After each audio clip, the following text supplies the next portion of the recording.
नमस्कार दोस्तों, कैसे हैं आप। उम्मीद करता हूँ पढ़ाई आपकी अच्छी चल रही होगी। जैसा कि अभी अभी रिसेंट में एसएससी ने अपनी एग्जाम की डेट डिक्लेयर करी है, तो मैं आज का ये वीडियो आपके सामने लेके आया। इस वीडियो का, जैसा कि आपने डिस्क्रिप्शन सही पढ़ा, मैंने 30 दिन के अंदर एसएससी का एग्जाम क्वालिफाई किया है एंड मैंने किया है, तो ये आप भी कर सकते हो। फर्क नहीं पड़ता आपके कितने भी मार्क्स आए, अभी 80 मार्क्स आ रहे हो या 180, लेकिन अगर आप ये वीडियो को अच्छे से देखते हैं, पूरा स्टेप बाय स्टेप फॉलो करते हैं, ध्यान से सुनते हैं और जो स्ट्रेटेजी बनाने जा रहे हैं हम लोग उस स्ट्रेटेजी पे अमल करते हैं, तो I can bet, I can challenge कि आपके कुछ भी मार्क्स हो, आज आपने एसएससी का नाम पहली बार सुना हो, लेकिन आप इस एग्जाम को डेफिनेटली क्वालिफाई करने वाले हैं। तो ये मेरी एक स्ट्रेटेजी है, ये 30 दिन की स्ट्रेटेजी है। मैंने खुद अपने ऊपर अप्लाई करी हुई थी। जब मैंने पहली बार एसएससी का पेपर दिया तो मैं बस इतना जानता था कि एसएससी का कोई एग्जाम होता है जिसके थ्रू बहुत अच्छी अच्छी जॉब मिलती है, लेकिन मुझे उसके अलावा आगे क्या पढ़ना है क्या नहीं पढ़ना है कुछ भी पता नहीं था। जब मैं दिल्ली गया तो एक मैं मंडी में पहुंच गया जिसका नाम है मुखर्जी नगर। उस मंडी में जब मैं किसी एक क्लास में बैठा तो 2 साल बाद की क्लास चल रही थी। मैंने कहा भाई मुझे तो जॉब की जरूरत इमीडिएटली है, बिकॉज मैं अपनी पिछली जॉब से लड़ाई करके और एसएससी की तरफ गया हुआ था, तो बहुत ज्यादा जरूरी था, क्योंकि एकदम से मैं इस चीज को डाइजेस्ट नहीं कर पा रहा था कि एक रात पहले मेरे पास जॉब थी और अब मैं जॉबलेस हूँ। तो मैं गया जब एसएससी की उस मंडी में, तो वहां पे मुझे 2 साल बाद की 3 साल बाद की कोचिंग मिल रही थी। फिर मैंने ये स्ट्रेटेजी खुद अपने लिए डिजाइन करी और इसको फॉलो किया एंड बाय गॉड ग्रेस आज मैं आपके सामने हूँ। मैंने क्वालिफाई किया हुआ है, आप भी डेफिनेटली इस चीज को क्वालिफाई कर पाओगे।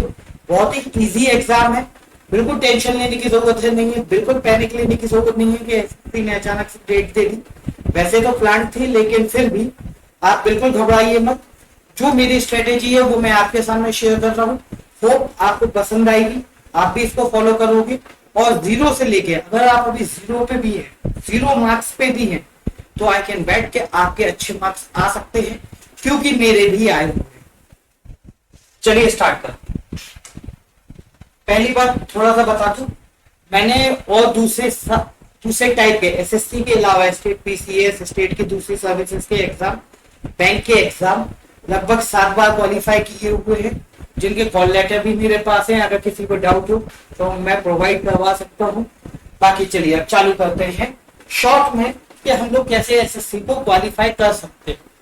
जब मैंने एसएससी का एग्जाम पहली बार देखा, टीयर 1 मेरे सामने था, मेरे पास 23 दिन की समय था, केवल 23 दिन का समय, 23 दिन का समय था। और मैंने ये एक बात जान ली थी कि मुझे जो 4 सब्जेक्ट्स है, रीजनिंग, मैथ्स, इंग्लिश, जीएस, इनमें जब तक मैं अच्छे मार्क्स स्कोर नहीं करूंगा तो मुझे टीयर 2 में ही बैठने का मौका नहीं मिलेगा। तो मैंने टारगेट अपना बनाया था, मुझे 50 में से 50 मार्क्स रीजनिंग में चाहिए, 50 में से 50 मार्क्स मैथ्स में चाहिए, 50 में से 50 इंग्लिश में, और जीएस क्योंकि पहली बार मैं पढ़ रहा हूँ तो मैंने 35 का टारगेट रखा हुआ था। जब मेरा टीयर 1 का रिजल्ट आया तो मुझे इस टाइप से मार्क्स मिले हुए थे, रीजनिंग में 48 मिले हुए थे, मैथ्स में 40 मिले हुए थे, इंग्लिश में 42 मिले हुए थे एंड जीएस में 37 मिले हुए थे। मेरा टारगेट 35 का था, 37 मिल गए थे, बहुत अच्छी बात, टोटल 167.5। अब मैंने आखिर ऐसा क्या किया कि जब मुझे कुछ भी नहीं बनता था तो मुझे इतने मार्क्स मिल गए। उसके लिए मैं आपको बताने वाला हूं मेरी एक ही स्ट्रेटेजी, मेरी सिंगल पॉइंट स्ट्रेटेजी थी, one at a time. One at a time means, देखिए आपके सामने मैं एक हाइपोथेटिकल सिचुएशन रखता हूं और उसका आंसर आप मुझे दीजिएगा। आपको मालूम है आज 11 तारीख को, 11 अप्रैल को, आज से लगभग 1 महीने बाद 4 गुंडे आपको मारने के लिए आने वाले हैं। 4 गुंडे कौन कौन से? Reasoning, maths, English, GS. ये 4 गुंडे जब आपको मारने के लिए आने वाले हैं तो आप आज से तैयारी करोगे। तो आप क्या करोगे आज की तैयारी में? आप ऐसे करोगे क्या कि रीजनिंग वाले से मैं चार्टर की तैयारी कर लेता हूँ, मैथ्स वाले से घूसी की तैयारी कर लेता हूँ, इंग्लिश वाले से लात की तैयारी कर लेता हूँ, और कुछ भी XYZ GS वाले से किसी और चीज की तैयारी कर लेता हूँ। आप कोशिश ये करोगे कि पहले मैं एक पर्सन को झेल लूं, फिर उसके बाद मैं दूसरे की तरफ जाऊंगा, फिर तीसरे की तरफ जाऊंगा, फिर चौथे की तरफ जाऊंगा। मेरी भी स्ट्रेटेजी ये थी कि मैं चारों सब्जेक्ट्स को एक साथ नहीं कर सकता। जैसे कि आप में से कुछ लोग क्या करते हो, टाइम टेबल बना लेते हो, मैं 8 से 10 रीजनिंग पढ़ूंगा, 10 से 12 मैथ्स पढ़ूंगा, 12 से 2 इंग्लिश पढ़ूंगा, 2 से 4 GS पढ़ूंगा। ये स्ट्रेटेजी पर्सनली मेरे लिए तो वर्क कभी नहीं करेगी। ये भी हो सकता है कि आप बोर हो जाओ, बोर होने के लिए रिक्रिएशन के लिए आप और दूसरी चीजें भी कर सकते हो, वो चीज देखेंगे कि आगे क्या कर सकते हैं। लेकिन जैसा मैंने बताया कि आप सभी लोगों को, सभी वेराइटीज को एक साथ अगर टैकल करने की कोशिश करोगे ना, तो कुछ नहीं हो पाएगा। हमेशा पहले भी कहावत रही है, 2 नाव की सवारी नहीं करनी चाहिए। तो आप कैसे 4-4 नावों की सवारी कर रहे हो? आखिरी टाइम है, एक प्रॉपर ही तरीका से अगर आप पढ़ाई करेंगे तो शायद आपको बहुत अच्छे मार्क्स, बहुत अच्छे रिजल्ट मिलेंगे। और बिलीव मी, साल भर तो आपने अपने मन की करी ही है ना। साल भर तो मैंने आपको इस टाइप का वीडियो नहीं प्रेजेंट किया। मैंने आज पहली बार ये वीडियो प्रेजेंट किया क्योंकि I can relate yourself with me, कि मैं आपको अपने में देख सकता हूं या अपने आप को आप में देख सकता हूं कि जिस स्टेज पे मैं था ना आज से कुछ टाइम पहले, उस स्टेज पे आज आप हैं।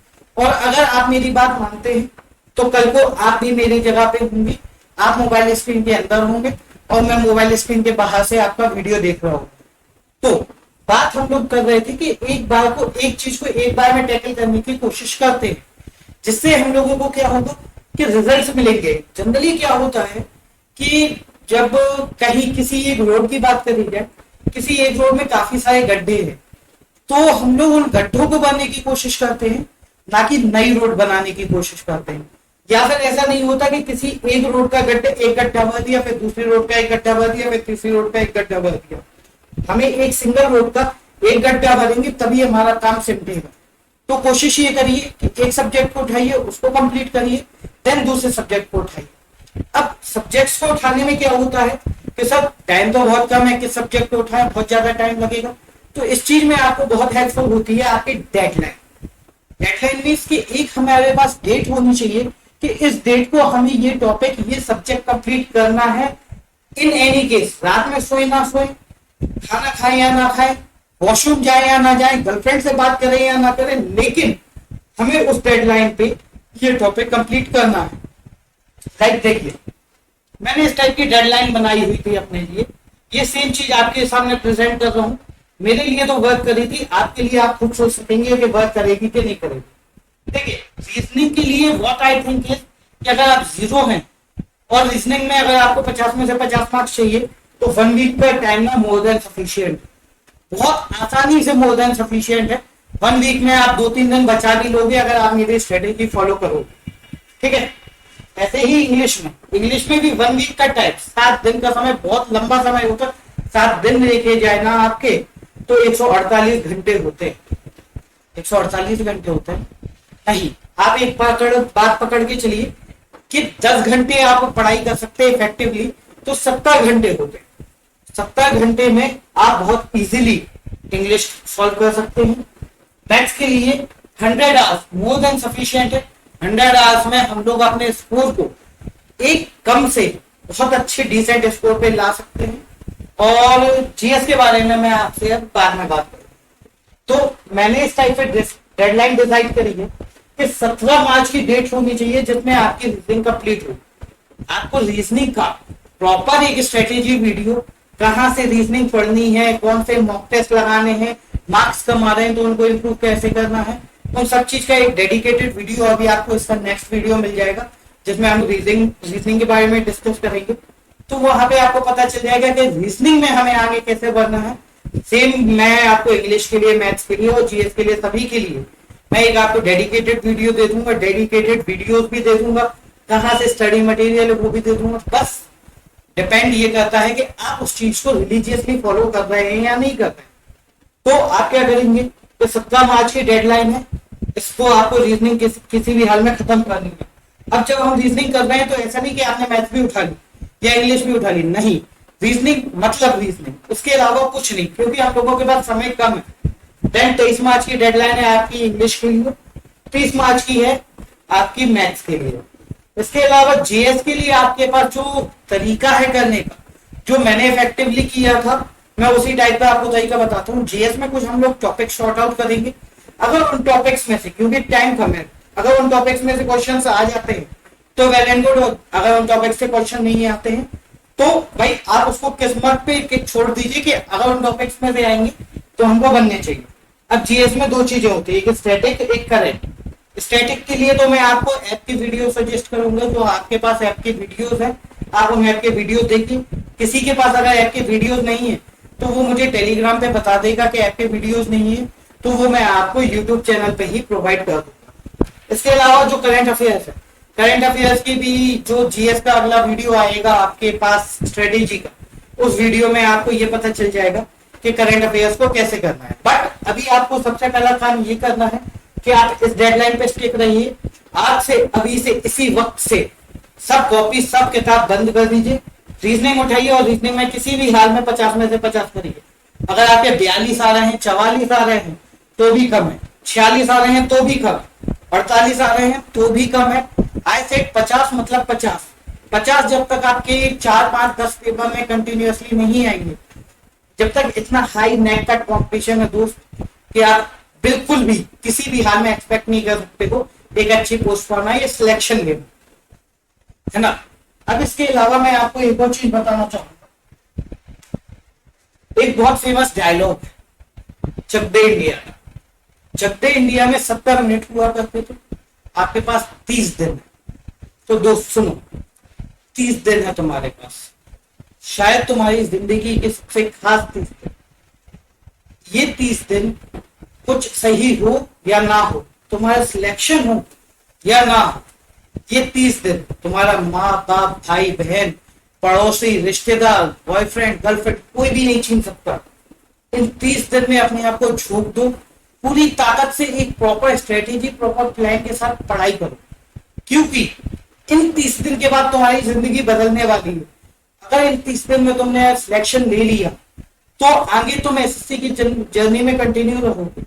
और अगर तुम्हारे मार्क्स कम रह जाते हैं और तुम्हारा टीयर 1 क्वालिफाई नहीं होता है तो शायद हो सकता है घर वालों के प्रेशर की वजह से, किसी बाहर वालों के प्रेशर की वजह से तुम्हें तैयारी छोड़नी पड़े। एंड बिलीव मी भाई, जॉब में आने के बाद की लाइफ ना बहुत ज्यादा अच्छी है। मतलब I can't tell you, I can't explain you कि कितनी ज्यादा अच्छी है, कितना ज्यादा आपको सम्मान मिलता है, रिस्पेक्ट मिलती है, या बहुत सारी चीजें होती हैं। मीन्स जब मैं इंजीनियरिंग की पढ़ाई कर रहा था तो इंजीनियरिंग की पढ़ाई में मैंने कभी ध्यान ही नहीं दिया। मतलब इंजीनियरिंग एंट्रेंस की पढ़ाई कर रहा था तो मैंने कभी ध्यान ही नहीं दिया। फिर उसके बाद एक बार मुझे गलती से आईआईटी जाने का मौका मिला। जब मैंने आईआईटी में जाके देखा कि वहां पे इंफ्रास्ट्रक्चर कैसा है, पढ़ाई कैसी है, किस टाइप से चीजें हम लोगों को सिखाई जाती हैं, किस टाइप के एनवायरनमेंट में हम रहते हैं, तो मुझे लगा कि शायद अगर किसी ने मुझे ये चीज पहले बता दी होती कि यहाँ पे इतनी अच्छी पढ़ाई होती है या इतना अच्छा एटमोसफियर होता है तो शायद मैं आज आईआईटी क्वालिफाई कर जाता। एनीवेज वो मेरा उस टाइम का था, लेकिन आज मैं ज्यादा खुश हूँ। अगर मैं आईआईटी क्वालिफाई करता तो मैं कहता हूँ कि एक आईआईटीएन से ज्यादा अच्छी पोस्ट या ज्यादा अच्छी लाइफ आपको एसएससी के थ्रू मिल सकती है। एंड बिलीव मी, मेरे काफी दोस्त आईआईटीएन हैं, काफी दोस्त एनआईटीएन हैं, कुछ दोस्त माइक्रोसॉफ्ट में हैं, कुछ दोस्त गूगल में भी हैं, लेकिन इससे ज्यादा अच्छी लाइफ मैं नहीं कहता, ये वो कहते हैं कि भाई मेरी है। बिकॉज आई थिंक कि भगवान की कृपा से शायद मेरा आईआईटी में नहीं हुआ एंड देन मुझे यहाँ पे आने का मौका मिला। आज आपके सामने हूँ, इतने सारे लोग मेरी बात सुन रहे हैं, इससे अच्छी बात मेरे लिए कुछ हो नहीं सकती। एनीवेज, कल से रोज रात में 10 बजे हम लोग इस चीज का डिस्कशन करेंगे कि आप लोग अभी किस लेवल पे हैं। मीन्स एक लाइव चैट सेक्शन होगा और क्या कहना चाहिए, लाइव सेशन होगा जिसमें हम लोग, आपकी अगर कोई प्रॉब्लम है तो वो मैं सुनूंगा, और अगर मेरे कोई इंस्ट्रक्शंस हैं आपके एग्जाम पर्सपेक्टिव से तो वो आप सुनेंगे। कोशिश करिएगा कि रात में 10 बजे सभी लोग एक बार लाइव आए, क्योंकि हम लोगों को ये एनालाइज करना है कि आज पूरे दिन भर के 10 घंटे में हम लोगों ने किया क्या। अगर 10 घंटे में आपने दिन भर के 2-4 घंटे वेस्ट कर दिए तो इस 10 बजे के बाद आपका दिन अभी 4 घंटे और चलेगा। आई मीन कि किसी भी हाल में हमें 10 घंटे चाहिए, मुझे आपसे किसी भी हाल में दिन के 10 घंटे चाहिए। एंड मैं आपसे विश्वास दिलाता हूँ, आपको अपने एक्सपीरियंस से बताता हूँ, अगर आपने अपने दिन के 10 घंटे भी दे दिए ना, तो डेफिनेटली डेफिनेटली आपका सिलेक्शन होने वाला है। तो मिलते हैं कल रात में 10 बजे। अभी के लिए आप लोग ये टेलीग्राम चैनल है इसको ज्वाइन कर लीजिएगा, क्योंकि किसी भी सेशन से रिलेटेड अपडेट या किसी भी क्या कहना चाहिए कंटेंट से रिलेटेड अपडेट आपको इसी टेलीग्राम चैनल पे मिलेगी। जहां तक जीएस की बात है तो उसका स्ट्रेटेजी वीडियो भी मिल जाएगा आपको, बट अभी आपको आधे 1 घंटे बाद, इस वीडियो के अपलोड होने के आधे 1 घंटे बाद रीजनिंग का स्ट्रेटेजी वीडियो मिल जाएगा। रीजनिंग के वीडियोस मिल जाएंगे कि हम लोगों को रीजनिंग कहाँ से पढ़नी है, रीजनिंग में स्कोर इंप्रूव कैसे किया जाता है, और हम लोग अगले 7 दिन रीजनिंग के टॉपिक्स के बारे में, आपके रीजनिंग के स्कोर के बारे में, मुझे अपने रीजनिंग के स्कोर का कुछ नहीं करना बिकॉज मैं तो क्वालिफाई हो चुका हूँ। मैं आपके रीजनिंग के स्कोर के बारे में बात करूंगा, जिस टॉपिक में आपको दिक्कत आ रही है उस टॉपिक के बाद ट्रेन में बात करूंगा। और कोशिश करते हैं कि भाई जितने लोग इस चैनल पे हैं हम सभी को साथ में जाके एक सिलेक्शन लेना है और एक बहुत अच्छी पोस्ट लेना है, बिकॉज आप सब आईआईटीएन नहीं है, आप सब किसी आईआईएम से नहीं पढ़े, हम सब बेसिकली कहना चाहिए एक मिडिल क्लास फैमिली से बिलोंग करते हैं। तो हम लोगों के पास और कुछ है भी नहीं। अगर ये 30 दिन ढंग से पढ़ लिया ना दोस्त, तो आपकी तो ठीक है, आपकी आगे आने वाली पीढ़ियों की भी लाइफ सुधर जाएगी। तो कोशिश करना कि एक प्रॉपर स्ट्रेटेजी प्रॉपर प्लान के साथ पढ़ाई करो, नहीं तो भाई यूट्यूब पे कच्चा बादाम का वीडियो डला ही है, आप वो देखते रहना। 30 दिन बाद आप याद करोगे जब पेपर छप जाएगा कि मैंने बहुत अच्छा बादाम वीडियो देखा। ठीक है, अभी के लिए इतना ही। एक बार फिर से मैं बताता हूं, choose one at a time. एक बार में एक दानव से लड़ने की कोशिश करो, 4 दानव से लड़ने की अगर एक ही बार में कोशिश करोगे तो किसी से भी नहीं लड़ पाओगे। ठीक है, आज के लिए इतना ही, मिलते हैं कल रात में 10 बजे।